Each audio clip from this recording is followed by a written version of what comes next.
Selamat datang di channel Smart Learning. Di sini kamu bisa mempelajari materi-materi pelajaran sekaligus membahas soal-soal untuk mendukung kamu tetap bisa belajar dari rumah. Mohon kritik dan sarannya ya, baik itu dari segi materi, penyuntingan video maupun hal lainnya.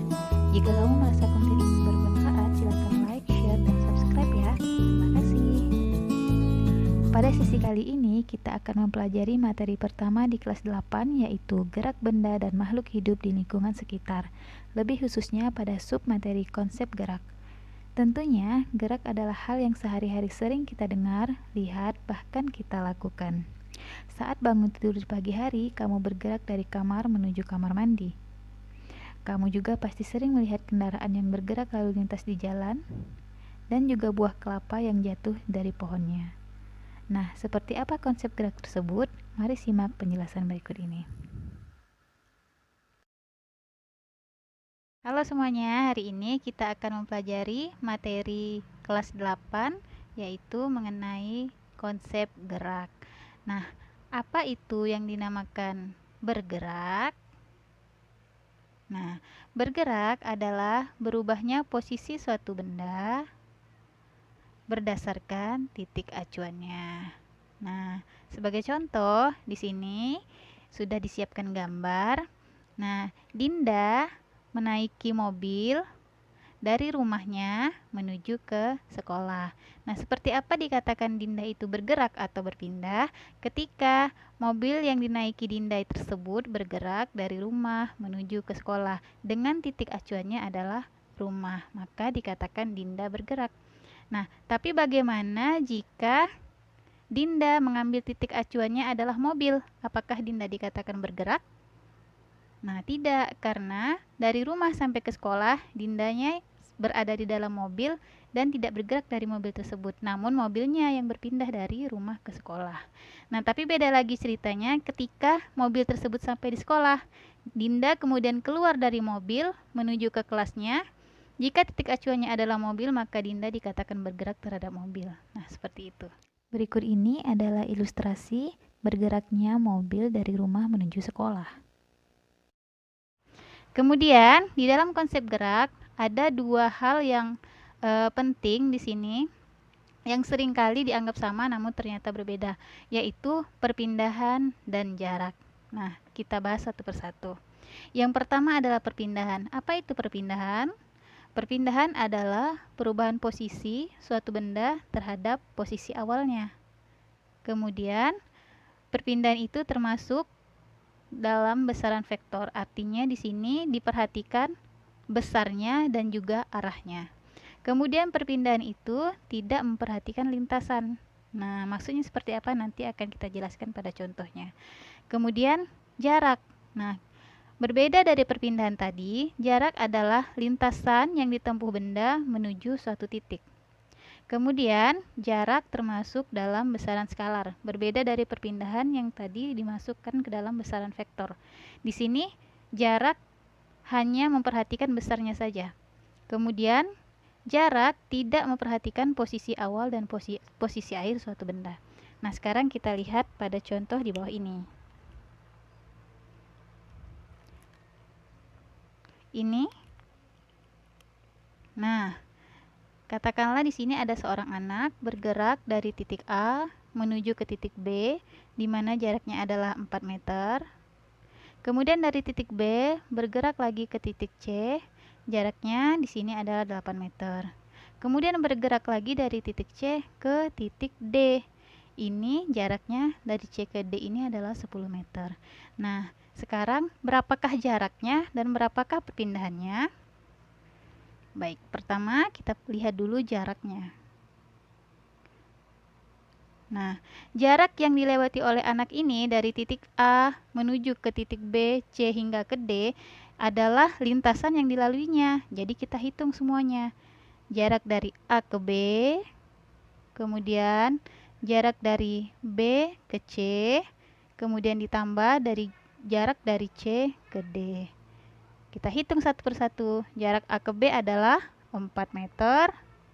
Kemudian jarak B ke C adalah 8 meter. Dan jarak C ke D adalah 10 meter. Sehingga kita totalkan seluruhnya adalah 22 meter. Bagaimana dengan perpindahannya? Oke, sebentar.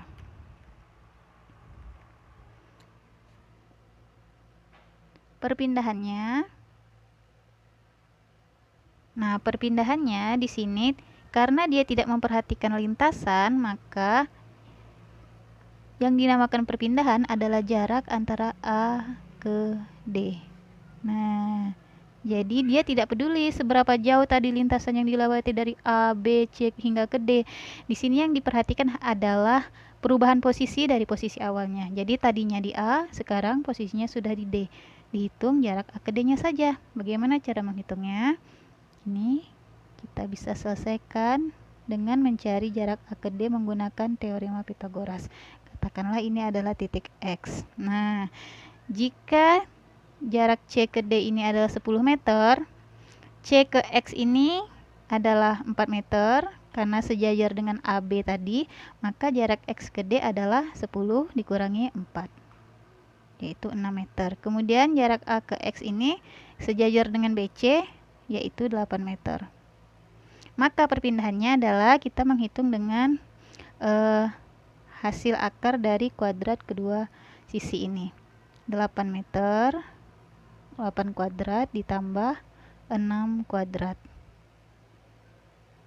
64 ditambah 36, yaitu akar 100 atau 10 meter. Nah, ini jelas ya perbedaannya. Jaraknya 22 meter yang dilewati oleh anak tersebut, sedangkan perpindahannya hanya 10 meter. Nah, kemudian contoh lagi ini misalnya di sebuah lapangan olahraga begitu ya. Jadi ada seorang anak ini lari, dia mulai dari titik M. Kemudian dia berputar mengelilingi lapangan yang jaraknya ini 8 meter, 5 meter, 8 meter lagi, 5 meter lagi, seperti itu bentuknya persegi panjang.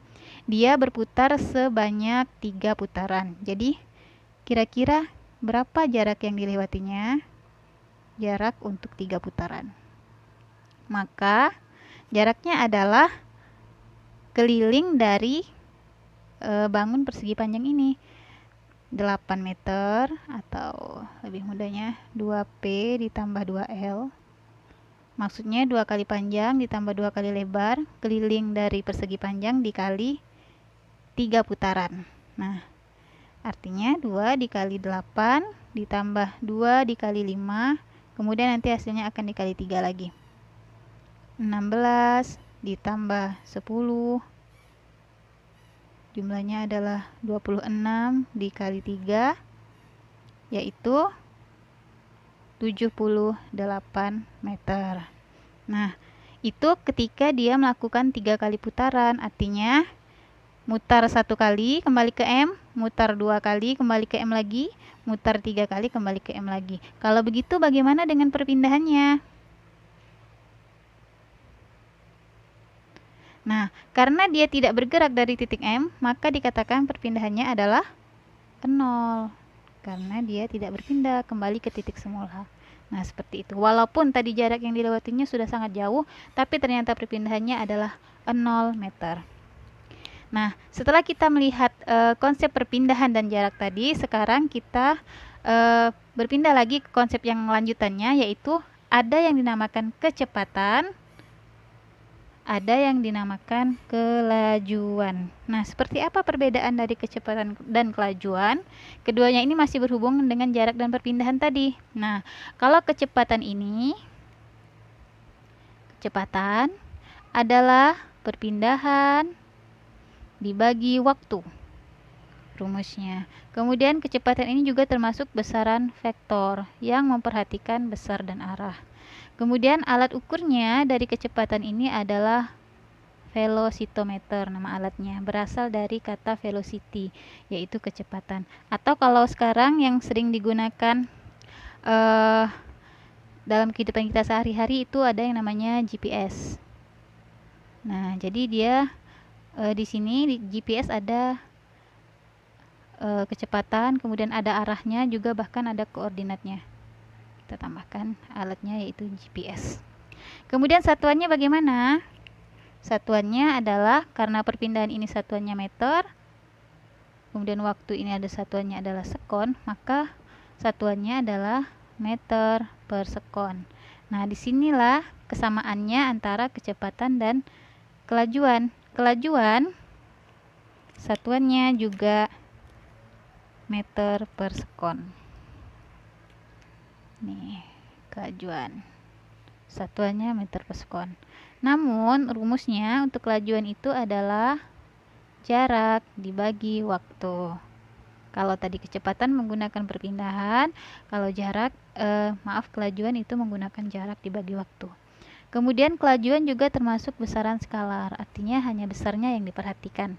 Kemudian alat ukur dari kelajuan ini adalah speedometer. Nah, jadi ini yang biasa kita lihat di kehidupan kita sehari-hari, ini speedometer. Ini yang ada di motor atau mobil yang kita lihat kecepatannya. Jadi dia tidak memperhatikan arahnya, tetapi menghitung jarak yang sudah dilalui oleh kendaraan tersebut. Contoh soalnya ini. Sebuah mobil bergerak ke arah utara sejauh 40 meter, kemudian ke arah barat sejauh 30 meter selama 20 detik.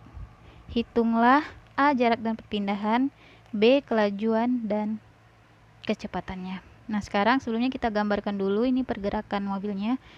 Kalau kalian masih ingat, ini arah ya, utara, barat, selatan, timur. Kalau kita gambarkan pergerakan dari mobil ini, pertama dia bergerak ke arah utara sejauh 40 meter. Misalnya titiknya di sini. Dia bergerak ke arah utara sejauh 40 meter. Kemudian dia bergerak lagi ke arah barat sejauh 30 meter. Nah, pertanyaan yang pertama, berapakah jarak dan berapakah perpindahannya? Kita lihat di sini. Jarak karena dia memperhatikan lintasan, maka tinggal kita jumlahkan saja. Jarak yang dilewati oleh mobil adalah 30 meter. 40 meter dulu ya, karena dia bergerak ke utara dulu. 40 meter ditambah 30 meter yaitu 70 meter. Sedangkan perpindahannya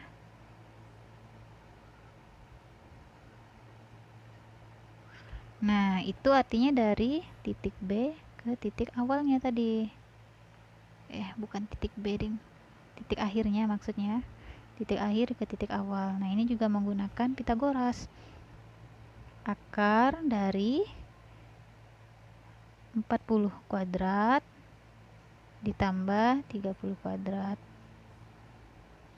Akar 1600 ditambah 900 akar 2500. Maka perpindahannya adalah akar dari 2500 yaitu 50 meter. Nah, ini berbeda ya. Jaraknya 70 meter, sedangkan perpindahannya 50 meter. Kemudian bagaimana dengan kelajuan dan kecepatannya? Lanjut di sini. B. Kelajuan. Nah, kelajuan adalah jarak dibagi waktu. Jaraknya tadi setelah dihitung adalah 70 meter. Dibagi waktunya 20 detik atau 20 sekon. 70 dibagi 20, 3,5 meter per sekon. Kemudian berapakah kecepatannya? Kecepatan adalah perpindahan dibagi waktu, yaitu 50 meter dibagi 20 sekon. Hasilnya adalah 2,5 meter per sekon. Nah, baik, itu dia tadi perbedaan dari kecepatan dan kelajuan yang berhubungan juga dengan perpindahan dan jarak. Nah, namun nanti untuk pembelajaran selanjutnya tentang gerak lurus beraturan atau GLB, di sini kecepatan dan kelajuan ini akan memiliki nilai, simbol, dan satuan yang sama khusus untuk GLB. Baik, demikian hari ini penjelasan tentang konsep geraknya. Semoga bermanfaat ya.